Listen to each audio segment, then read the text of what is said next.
Ayan guys, good evening. Thank you so much sa mga nag-subscribe.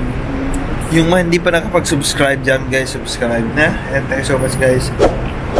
Shoutout sa mga nag-apply dito sa Macau. And sana lahat po tayo magkaroon ng trabaho. Ayan. Ito yung mawala ng pag-asa. Stay strong. Ayan,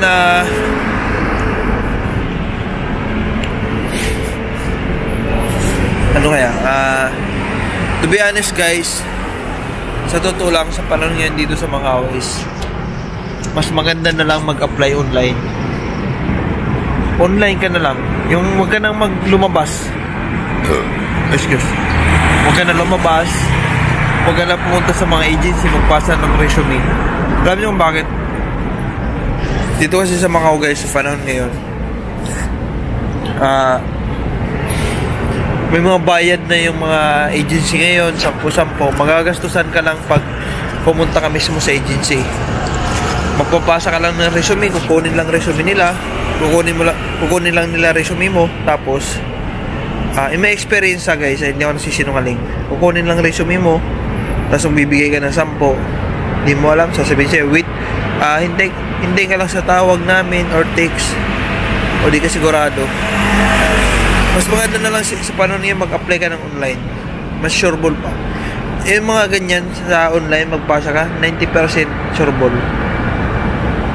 Mas maganda, madadirect ka pa. Apply ka sa mga hotel. Kasi pag sa mga pasa-pasa lang guys, sa mga agency, magagastusan ka lang. Di katulad sa email, pag-send ka ng resume, walang gastos doon, libre. Pasa ka lang doon, sipagan mo lang pasa. Kasi kung yung ka sa mga agency,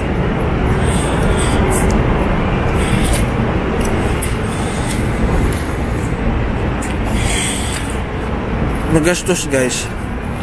Yung pagkain mo na lang,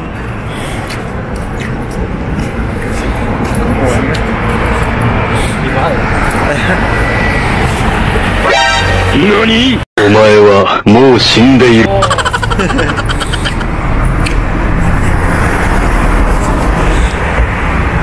check, tumitingin siya.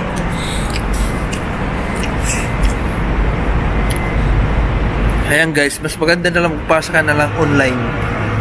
Kasi pag sa mga agency ka, pupunta ka doon, walk-in ka, hindi ka naman may interview, hindi ka pa sigurado doon, magagastusan ka lang, hingan ka na 10-10. Isipin mo yung punta ka sa datong agency,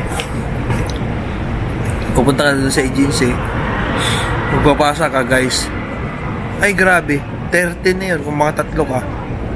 O pagkain mo na sana yun. Yun na nangyayari dito sa Macau guys, kalakaran. Tapos yung mga placement dito, ang lalaki na. Hindi katulad dati na kayang-kaya mo. Ngayon ang hirap na. Ang lalaki na. Kaya kawawa yung mga nag-apply dito ngayon. Sa ngayon guys, this month, napansin ko kasi pupunta ko sa mga agency, wala na masyadong nagpapasa. Kasi magastos guys sa tulak.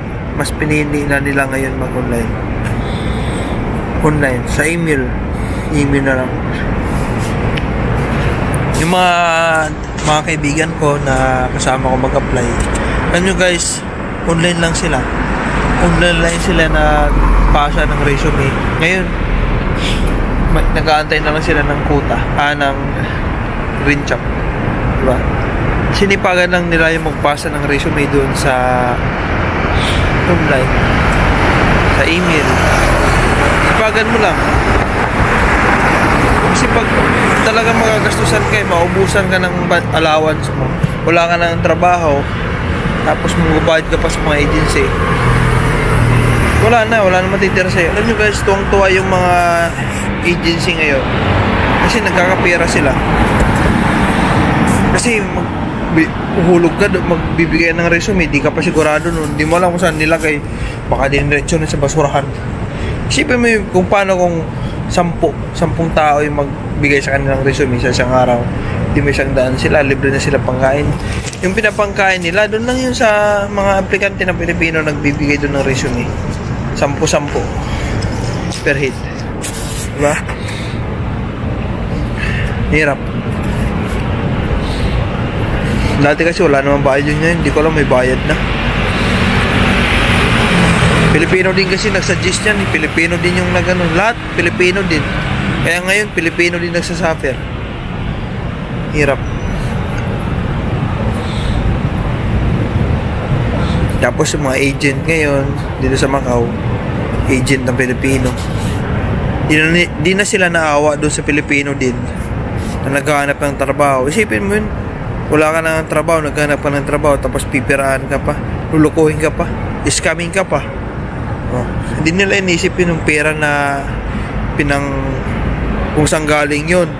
Nag-a-apply niyo na tourist, naghahanap trabaho dito. Isipin mo yun kung saan galing yun, diba? Saan niya kinuha yun? Walang trabaho yun. Siyempre inutang yun, diba? Tapos i-scamin mo lang. Grabe naman. Wala ka ng konsensya. Kapwa Pilipino mo pa yung i-scam mo. Hindi ka na naawa.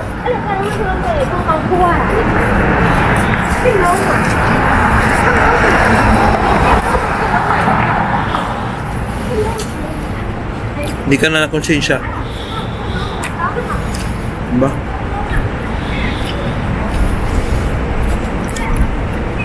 Hindi ka na naawa. Kapwa Pilipino mo yun. Hindi mo naisip yun kung paano ka nag-umpisa dito sa Macau. Diba? Lahat naman dito sa Macau nag-tourist lang eh. Tapos nagharap ng trabaho. Mostly ganun, 90%. Dito sa Macau, tourist lang. Tapos nag-apply ng trabaho. Hindi mo naisip yun na i-scamin mo lang siya. Yung pera na na-scam mo, hindi mo lang saan galing, inutang lang yun. Diba? Siyempre yung tao, nag-expect yun na magkakatrabaho. Kasi pinangakuan mo eh. Diba? Sipin mo yun. Hindi ka na naawa. Shoutout sa mga ano dito sa Macau. Shoutout sa mga ano dito. Agent daw, agent. Alam nyo guys, sa mga ganyan, pag nanghingi agad sa inyo ng pera, ng down, wala pang interview, huwag na kayong magbigay. Scam yan. Scam yan. Ubusin lang ang visa nyo, tapos pagkatapos ng visa nyo, naubos na. Tapos sabihin, mag-exit muna kayong Thailand. Pag nag-exit kayo, wala na yun. Ano nyo na yun, thank you nyo na yun, kasi scam na yun. Kaya guys, mag-ingat tayo sa mga ganyan tao, mga agent daw, na marami daw silang hawak na agency na manghihingi agad ng reserve daw para ma-secured na yung quota mo para sa'yo. Kailangan mo na mag-down. Wag na kayo mag-down. Scam yan. Kasi pag nabigay mo ng pera mo, wala ka na magawa. Sunod-sunuran ka na sa kanya kung anong sabihin niya. Kasi nabigay mo na eh. Diba? Wag kayo magbibigay kahit kanino. Isurbol nyo muna. Pero kung sa agency mismo kayo magbibigayan, sa agency mismo na apply mo, doon mismo sa office, agency, legit yun. Pero kung sa labas lang, magkikita lang kayo sa park, negative yun. Yun lang guys, yun lang may may share. Maganda mag-apply ng online. So wag magbibigay sa mga agent daw na maraming hawak. Magbibigay ng kahit magkano. Sabihin mo, interview muna bago magbigay. Diba? Surbol mo muna. Kasi yung pera niyon na gagamitin mo, di mo alam kung saan mo kinuha yun. Baka inutang mo lang din yun. Paano ka makakapagbayad yan kung wala ka ng trabaho? Exit ka ng Thailand, di ba? Tapos yung inutang mo, anong mangyayari dun? Yun lang guys. Suggest ko lang yun. Share ko lang yun sa inyo. Yan guys, thank you so much. And don't forget to subscribe. Sana may natutunan kayo. Thank you so much guys. Subscribe. God bless po sa lahat.